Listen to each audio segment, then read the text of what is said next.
tapos na year-end events o ang year-end cocktails ng Louis Vuitton, ang mga kliyente ay invited sa naturang events.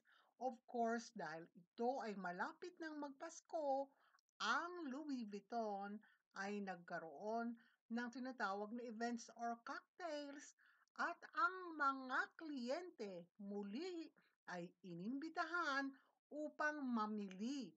Hindi sila nag-endorse at lalong hindi sila nakakuha ng mga free bags na sinasabi ng lahat. Kung hindi ang lahat ng imbitado, one thing for sure, they both items. Sa madaling salita, gumasta sila para sa Christmas presents for themselves. Isa rito si Goldie.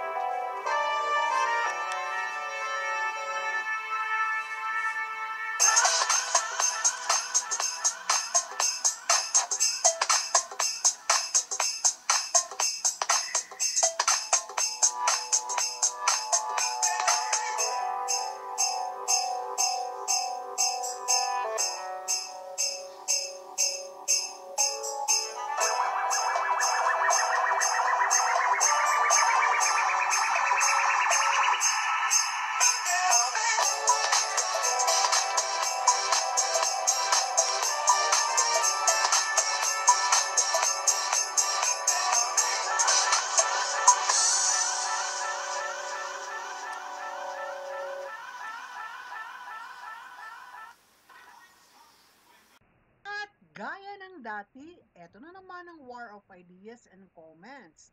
At sabi nga ng mga bata, mabenta na naman daw ang Losartan para sa magurang na bashers.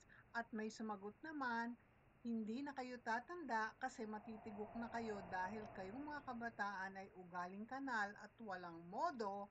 At yun nga, marami po ang nagsabi katulad kayo ng idol ninyo na si Goldie. Hindi po sila binigyan ng free kung hindi lahat ng kliyente. Of course, target si Goldie sapagkat alam ng Louis Vuitton na marami siyang pera at kasama nga niya ibang artist dito. At muli para sa kaliwanagan ng lahat, ito po ay hindi endorsement or ambassador ng Louis Vuitton, itong si Goldie Girl sapagkat nakitang rumampa ay bumili ng isa o mahigit pang items ang mga kliyente kaya naman nagkaroon ng party.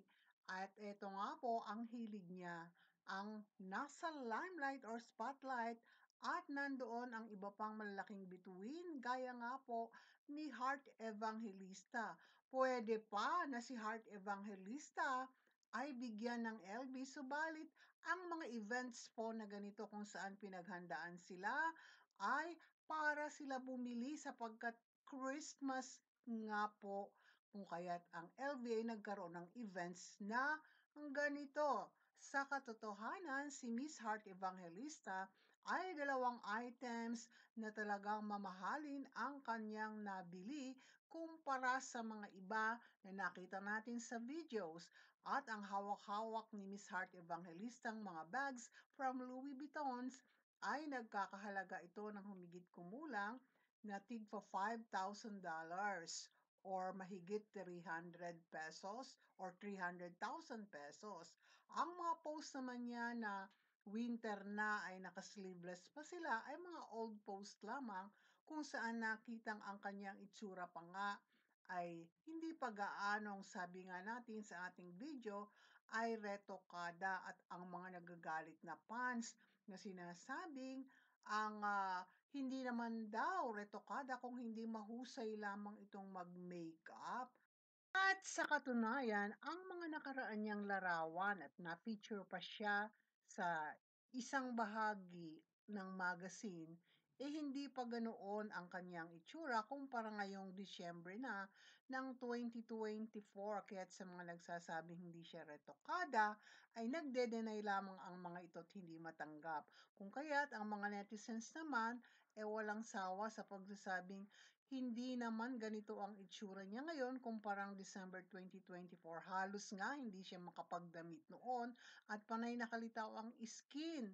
at nang makuha lamang again nila ang 11 million pesos ni Carlos kung kaya ito ay nakapag-ayos. Sinabi pa nga ng iba, naku, kamukha ni Mystica, kamukha ni Madam Auring at kung ano-ano pa.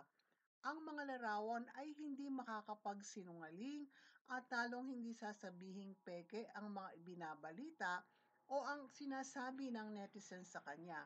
Hindi siya idinadaw ng netizens subalit kinaiinisan dahil nagsisinungaling pa. At eto nga, bakit sarami o daming bumabatikos buzzer sa kanya, wala man lang family members niya ang nagtatanggol sa kanya at pawang kanyang mga followers ang nakikipag-away sa mga nagkukomento ng negatibo at mga naiinis sa kanyang mga post. At karamihan ng kabataan ay katulad niya ang pag-ugali kung kaya't kung ano-ano nga ang tinatawag sa kanya. Nakakalungkot man na tayo, sabi nga natin, kung sinasabi ng marami niyang followers na hindi daw totoo ang ating mga sinasabing balita na hindi nagparitoke at iba pa, nakamukha ni ganito, nakikita naman po ang mga komento at talagang binabas siya ng gusto. Bakit nga ba? Ay sapagkat ang kanyang mga ginagawa pa rin ay pang-iinis na lamang at walang matutuhan talaga ang mga netizens sa kanya. At maski bata pa lamang siya ay sinasabi naman ng iba kung minsan lumalabis na mukhang manang, tita at kung ano-ano pa. Kung tawagin naman ng iba ay nanay, tiyahin, ikinumpara pa kay Ma'am Josephine Tulfo. At yun nga ay spotlight ang gusto always as in takaw sa spotlight. Isa lang ang malinaw, she's not endorsing anything but she's just spending and impressing others cause she is lucky daw dahil siya ang partner ni Kaloy na mayaman. And people says the only way to impress them is by being good person and they don't care what you have, what you wear, where you live, or what you drive.